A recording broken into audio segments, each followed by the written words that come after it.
Hello, and welcome to 52 Weeks of Health Equity. I'm your host, Tahisha. I am so happy today to have the privilege of chatting with Ess Hödlmoser, who will be talking about breaking barriers, health equity, being a self employed artist, the joy of circus performing, the challenges of being viewed as different, and also what it's like to have intersecting historically marginalized identities and that experience when it comes to access to health. Thank you so much, Tahisha. Thanks for having me here today. Hi, yes, my name is S. I use they, them pronouns mostly in English. He, him pronouns are good too, especially if you're speaking in a language where neutral options are a little trickier. I am an artist. A performance artist is probably the best way to describe the mixed bag of what I do. I have been a professional circus artist working in Canada and abroad internationally in Europe and China and the United States for about the last, time is hard, 7 years, 7 years now. And that's about the same amount of time that I've also been maintaining self-employed work through the film and television industry in Canada. Firstly, as a stunt performer, so doing stunt performance and stunt doubling, and then kind of drifting accidentally into some acting and voiceover work for video games as well, which all trickled out through stunt work. I am an autistic person. I'm late diagnosed as an adult. I am white. I appear to be physically able-bodied, although that's debatable, working largely as a contortionist and as a circus artist in general. Actually, oh my gosh. Let me try that again. Doing the things that I do as a performance artist, so from stunts to circus work, let's just say that puts my body in positions literally or figuratively where it's often at risk of injury.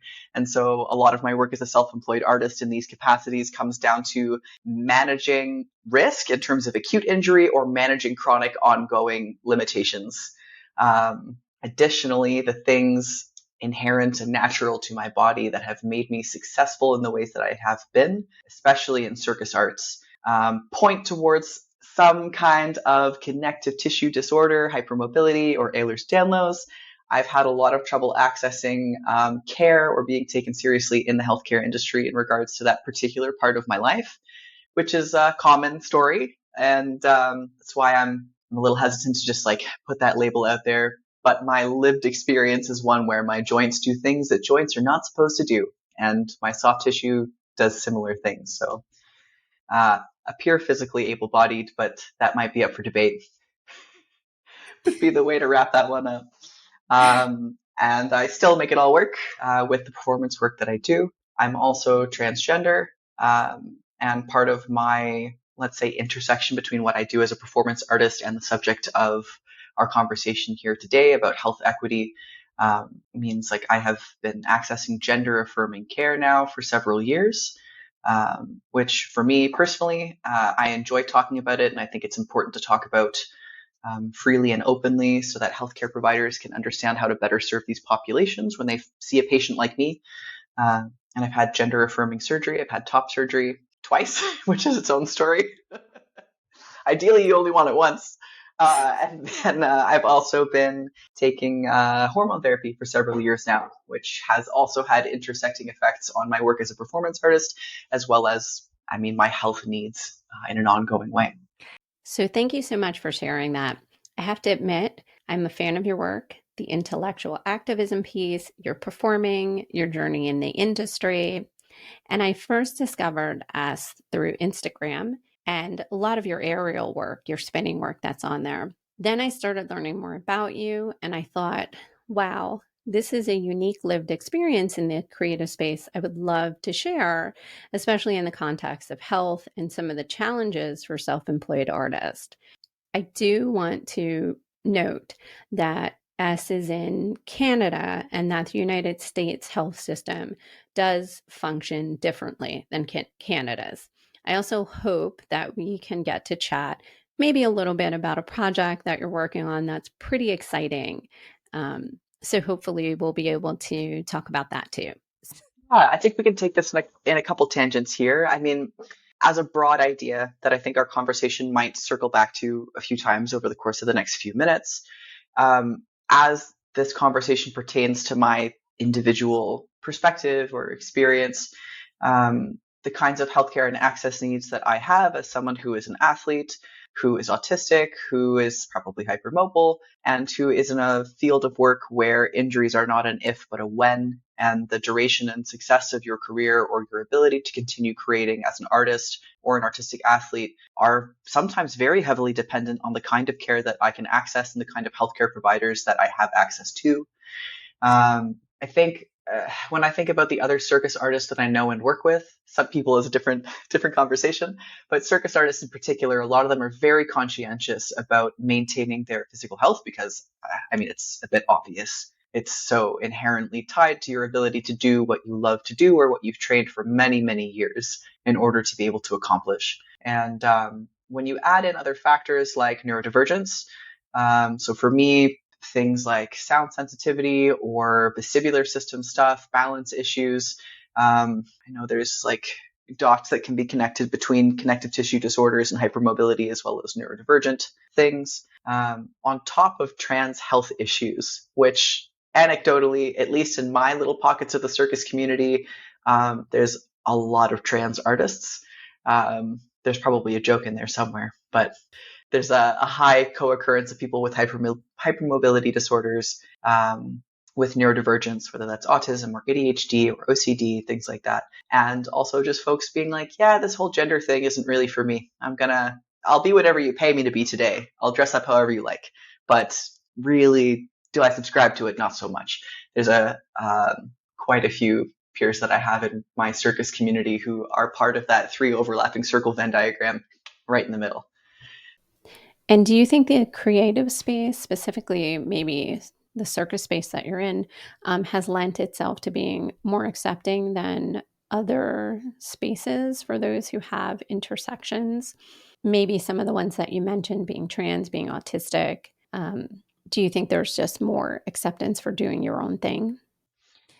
It's so dependent on where you are. I mean, I didn't do theater training or dance training. Like I came into circus quite late, actually, like in my mid 20s. And yes, I am in Canada. I'm largely in Toronto and Montreal, but circus can be quite an international mix of people, depending on what city you're in. So like there's very robust circus communities in Vancouver, Toronto, Montreal, but Montreal tends to be quite international because you have artists coming from all over the world to train at the specific facilities that are there, or the Cirque du Soleil international headquarters are there, and so you naturally get this like injection of people coming from different countries and specializing in different disciplines.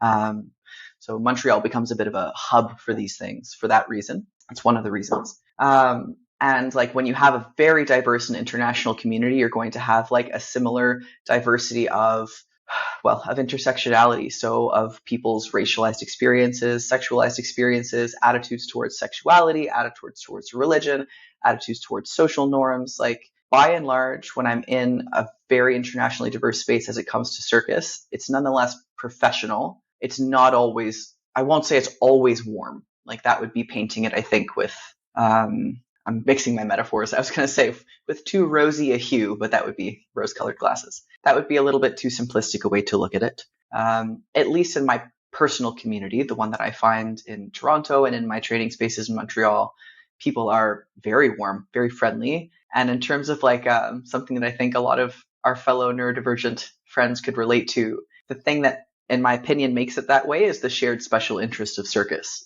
So everyone there is a movement nerd. Everyone there is like super stoked if they see you doing like a combination or a trick that they've seen you like working on for so long. Like there's these shared pursuits and goals and celebration and support in those things. And that supersedes other things that might bring us together or divide us apart in other contexts. It's not always okay. I've definitely been in training studios and situations where people are not comfortable having a trans artist around. But that is something I'm used to, even as someone who is in Canada, which has very liberal and progressive views in the big global picture of things towards trans folks. And even living in Toronto, which is an incredibly liberal urban space. And I live downtown as well, which further amplifies those things. Like I'm a stone's throw from the gay village here in Toronto. Nonetheless, even with all these factors, there's still spaces that I go into regularly where I feel uncomfortable or unsafe as a trans person, or as an autistic person, where I'm like, if I can't mask at a high enough level today, I don't want, I don't know. I'm just not going to leave the house today kind of thing. So you mentioned masking and you pointed out masking at a high enough level. For our audience who may not know what masking is, it really is when a person might either consciously or subconsciously feel like they need to hide their authentic self in order to appear more acceptable. It becomes an effort to be in that space, to just enjoy the people around you because you have to pretend, and that takes energy. So sometimes a lot of energy. For people with multiple, perhaps historically marginalized identities, there might be multiple layers of masking going on. So maybe it's being neurodivergent and trans. And so there's these layers of that. I was going to say is that at least conversations that I see online or can hear online around masking or unmasking or whatever, it almost approaches it from this siloed perspective of like autism or ADHD unrelated to like the other things that socially mark our existences. So it's like, especially around conversations of gender, it's like if I'm going to go out to the store, I also, at this point in my life, at this point in my transition, which maybe I could broadly categorize as coming down to age. So, how old does someone think I am? And also, given my voice or my physical stature, which changes depending on what my circus training has focused on, it's changing because of testosterone as part of my hormone therapy.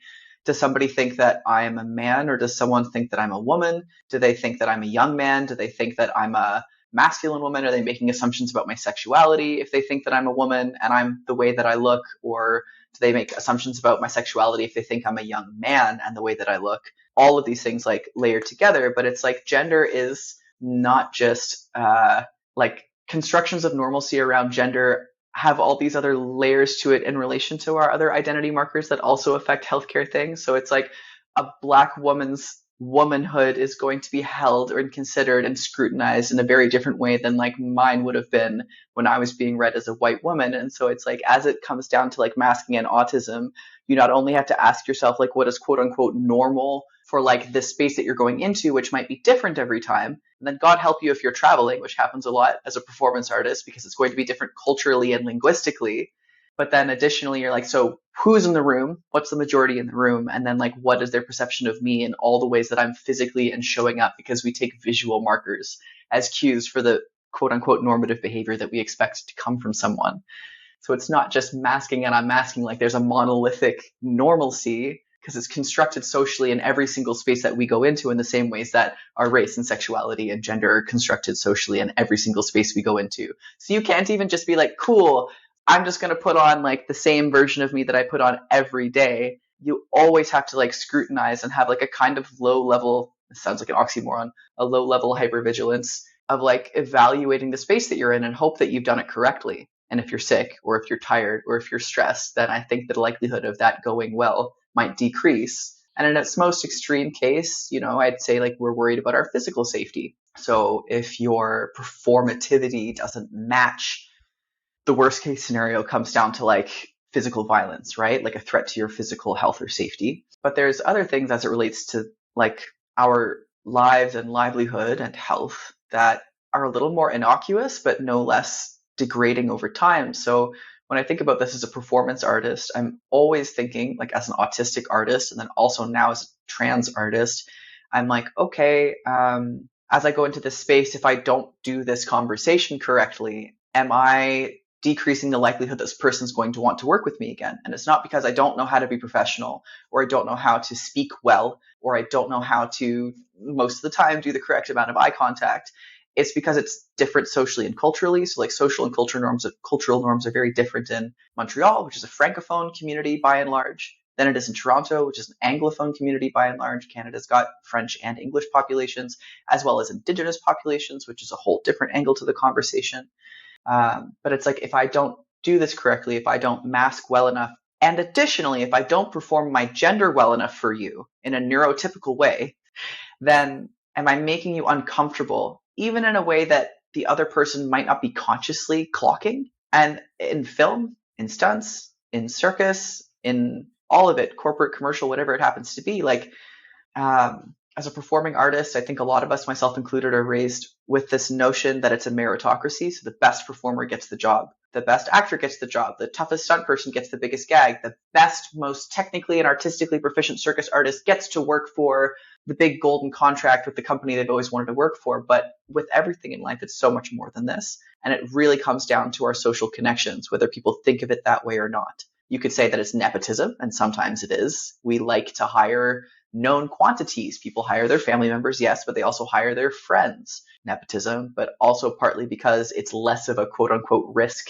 because that person's a known quantity. So if we go out into the world and we haven't masked correctly, we come across as an unpredictable or unknown quantity, there's just like one more tick on the no tally side of like, do I want to hire this person again? Would I consider them for the next job? Are they going to be easy to work with? There's this phrase in, oh God, what is it? I've heard it used in philosophy. It's used in something else. I want to say it's something to do with media studies, but about like the smoothness of what we consume. So in user design, like when someone's designing an app that we scroll through, I've heard it referred to as like, is it a smooth experience? So the opposite of that would be like if the color scheme makes it really hard to see the text, or it's not clear where the buttons are that you're supposed to click on, or it's really hard to navigate to the part of the menu on the website that you need to find most often.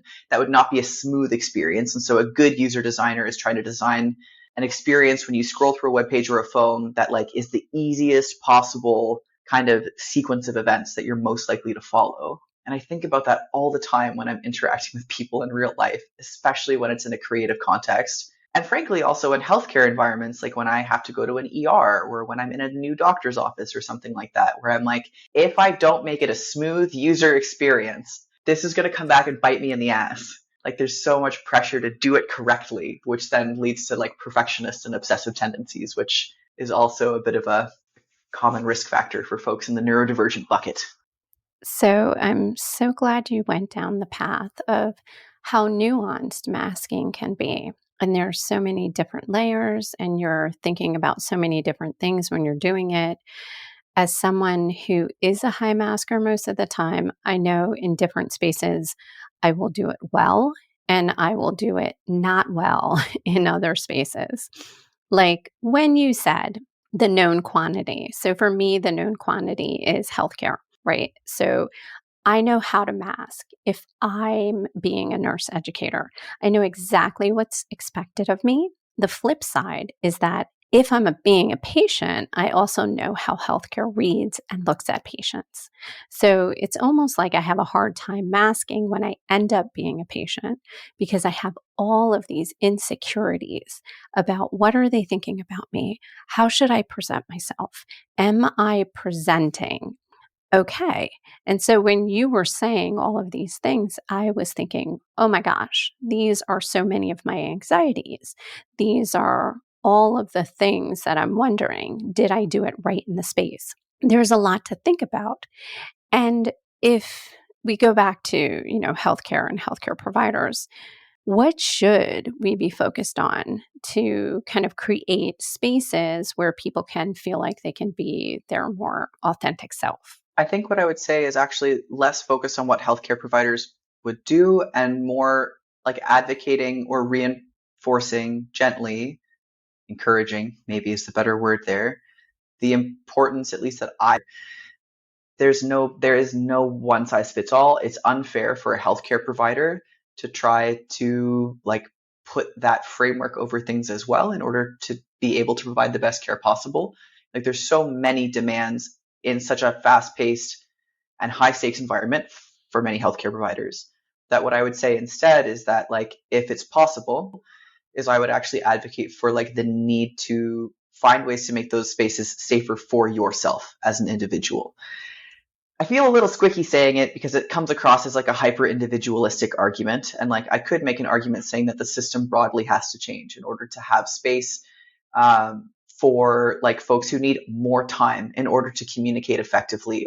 But where I'm coming from in this moment is just kind of going, okay, well, this is what it is. And let's imagine that it doesn't change in my lifetime or in the immediate future. So what I would say actually is the only thing that has frankly brought me any like modicum of reinforcement or comfort is being like, okay, well, what can I do to reduce these like stressors? So having something that you've made for yourself that isn't quite so dependent on somebody else understanding you and giving you permission or bestowing humanity on you is life saving and sanity saving. So if you're like, yeah, well, I'm totally gonna try to put myself out there and get these larger commercial contracts because they can be quite lucrative, and you need a variety of contracts in order to make a living as a self-employed artist a lot of the time, although it fluctuates a lot, which as an autistic person who loves consistency and routine, this life that I've found myself in is hilariously mismatched. I just don't know what's coming. Yes, sorry. I've taken us on a wild tangent, but what I'm trying to say is that like all I can think of in this moment, like when you asked me that question, is like the healthcare providers that I've interacted with, like the tension when they interact with me is sometimes palpable because like we're also living in such a loaded moment when it comes to trans folks, which is probably what they're going to see before they know I'm autistic, especially if I'm doing a great job masking that day. They might not know unless I self-disclose. When I'm in a And situation, so sorry, yeah, go I ahead. just want to pause you because that is so important.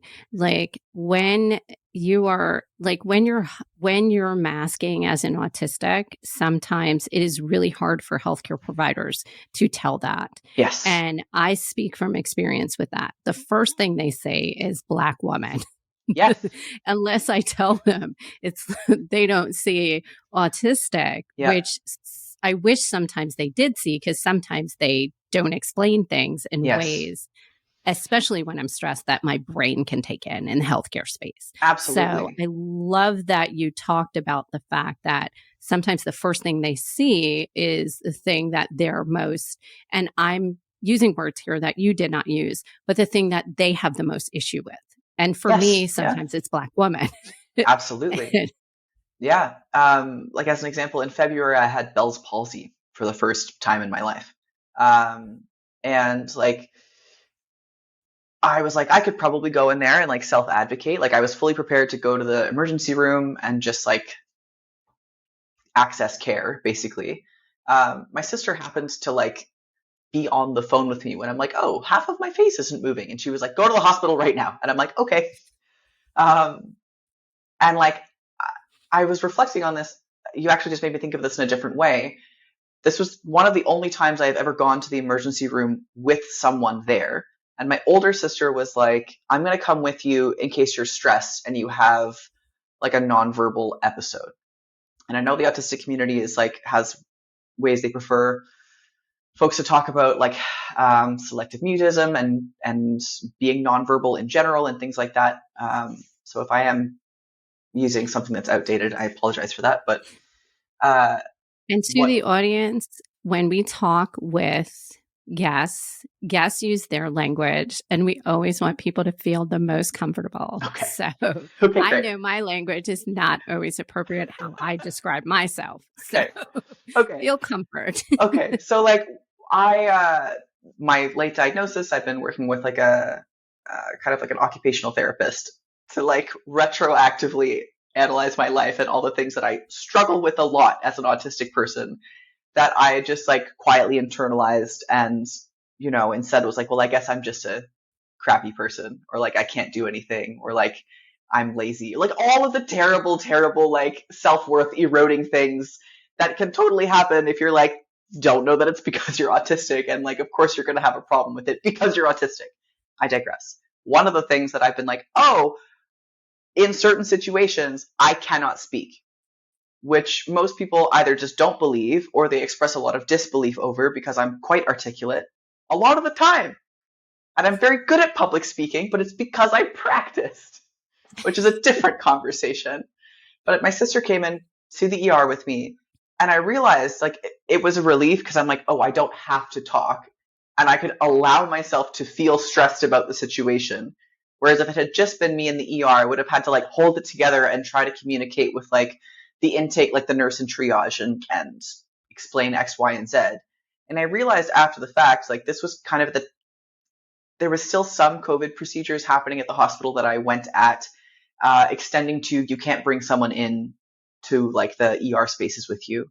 And my sister was like, I'm here for accessibility because my sibling goes nonverbal sometimes. And they were like begrudgingly like, okay, like it's an accessibility issue. And in my head, I was like, oh, I'm faking it. Except we actually went into triage and I was like, wow, yeah, like I'm having a really hard time talking. And I was like, oh, my brain was like, I'm performing my autism in a way that is now visible to the triage nurse that I wouldn't have done if I'd gone into the ER alone. And I was taken a lot more seriously compared to I violently dislocated my fibula a few weeks ago, doing absolutely nothing because hypermobile joints. Different story for another conversation, perhaps. But I went into the ER because I thought I had completely shredded my LCL. I was like, oh heck, I've exploded my knee. This is bad. I have one of the most important contracts of my career so far coming up. I don't know what to do. Like I was quite distraught. But I have badly hurt myself many times in the course of my career, and so I was like, well, time to go to the ER. I need imaging. The company I'm going to work for will want medical imaging if it's something that means I cannot complete my contract. Like there was not legal obligations, that would be the wrong way to say it, but professional obligations to go and seek like documentation and care. And I was like, oh God, okay. And I went in, and this is like a sidebar. It changes literally day to day. It changes city to city. It changes from person to person, but I'm at a point in my outward appearance or my transition, whatever the frick you want to call it, where some people are very, very convinced that I'm a guy and some people are very, very convinced that I'm a girl. And I'm also at a point where if it's a short interaction, I'm like, yes, like I just don't care. As long as it's like a respectful interaction, I'm about to make things so much worse for myself autistically if I correct someone. And at this point, I'm like, what's the point in even correcting you? Like, I'm not going to talk to you again. And do you know what I mean? Like, instead, my brain just shifts gears and I'm like, oh, you think I'm that? Great. That means I have to do this.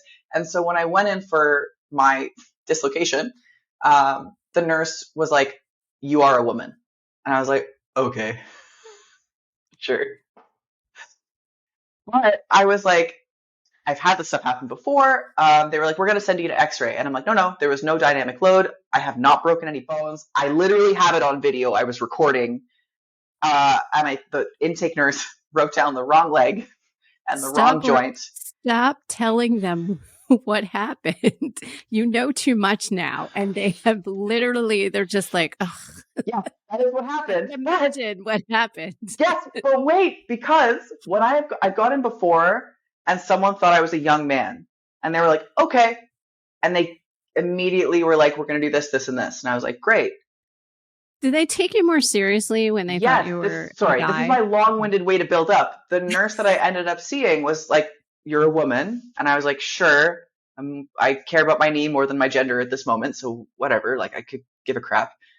And I was like, I need a soft tissue. I need imaging. This is my job. It's my livelihood. It's really important. And I also like need it for work. I don't need an MRI. There's a 6-month waiting list for that. I just need an ultrasound. And she was like, you're going to have an x-ray. And I was like, cool. Do we do an ultrasound after that? And she's like, you can't just come in here and demand what you want. And I was like, no. Like immediately it was like, autism freak out. Cause I was like, I didn't think I was being demanding. Like I was speaking in like the right volume and the right tone of voice. And like I fixed my face and my body language was appropriate. I was like, no. Like I didn't mean to be demanding. And my mom was a nurse. So I'm also like the thing that you were talking about at the beginning of our conversation where like your brain as nurse educator is different than your brain as Tahisha the patient. So like yes. I'm thinking about all this and I'm like, oh no, I pissed off the nurse. Like, oh my God, she's just like has day after day of like having the hardest freaking job in the world dealing with miserable, sick, injured people who are probably disrespectful to her in the middle of a global pandemic. And now she thinks I'm being demanding, but it was just because like I wanted to make things efficient because she has so much to do. And now she thinks I'm being a dick. Except the last time I did that, when the nurse thought I was a young man, she was like, yes. I was like,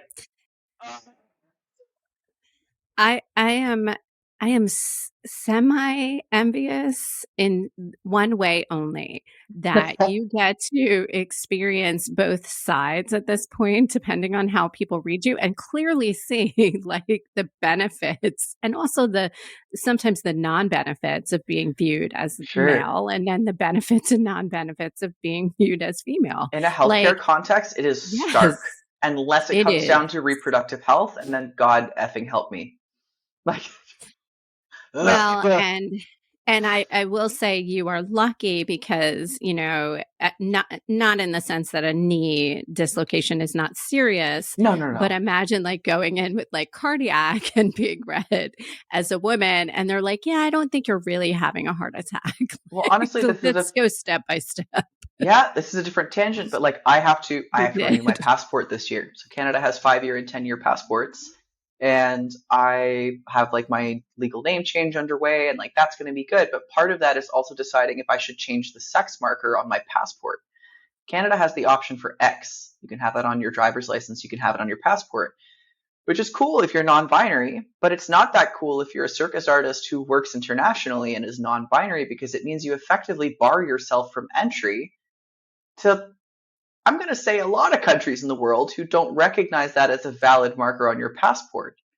So like I can't do that. I can't, not at this point in my life. I also can't change it on my driver's license and not change it on my passport, because now I have documentation that doesn't match. So if I'm in another country and they want to see something else and it doesn't match, that's a problem. And then what's my other alternative? Like, do I change my sex marker to male? But then I haven't had any kind of major abdominal surgery, or what you would commonly refer to as bottom surgery in terms of like gender affirming healthcare, mostly because it was a massive like risk and sacrifice to have gender affirming top surgery as someone already working as a circus artist. And the only reason why that went the way it went for me, which is to say positively, is because I had access to a extremely uniquely qualified healthcare practitioner by the name of Dr. Jen Crane, who I wanted to talk about Jen at the end of our chat in terms of like more resources for people. But I just lucked out into somebody who is extremely qualified with trans healthcare, extremely knowledgeable with circus artists, and then just like wicked smart, you know? And so I'm like, I don't see myself having any kind of further gender affirming surgery as an active performing artist. Like, the recovery time for an abdominal surgery that would cut through my abdominal wall is like, I literally can't even imagine it. If I wanted a hysterectomy, for example, if there's listeners who are like, what are you talking about? So like, there is a variety of surgeries that you can have as a trans woman, a non-binary person, a trans man, a trans feminine person, trans masculine, whatever, that are like grouped under umbrellas. And cisgender women also have some of these surgeries. Cisgender men also have some of these surgeries. We seem to get our panties in a real twist about it if it's trans people for some of these subjects, but that's also a different conversation. But let's talk about hysterectomies, for example. So if I change my sex marker to male on my passport, maybe that makes it so that like I'm not effectively barring myself from working in a country if like, I don't know, Circus Slay calls me up and is like, hey, do you want to do a special contract in Saudi Arabia? If I have X on my passport, I can't go into that country. But now what if I've changed my sex marker to M? There's social, oh my God, my brain is gapping out. Not norms, not expectations. There's very strict social conduct in a country like Saudi Arabia, for example, or like multiple other countries that a lot of circus contracts can happen in, where like it matters if I'm quote unquote male or quote unquote female in that country as it relates to my documentation. So when people say like, "Hey, I want you to come here," or "I want you to do this," there is so much more, it sounds like, layered into that decision of, well, where am I going to go with my solo show that I might have a grant for to produce, but how safe is it? I think this is like a challenge for me in terms of autism, because it's not a fixed known I am not a fixed known quantity. None of us are. But sometimes, as it relates to like my transition and the gender affirming care that I've sought and continue to seek, there's definitely like changes inwardly and outwardly in my body and my person that are very, very rapid and maybe unusual to see past like first puberty, right? Like, I'm 32. So like most people aren't going through a second puberty in their 30s You unless look they're trans. fantastic. Thank you. And that's where we pause this episode for part one. I know it's a bit of a cliffhanger. If you would like to learn more about Ess, their current projects, and how to support their work, please check our show notes. And if you love our podcast or even just like it a little bit, please subscribe and support. We'll see you soon.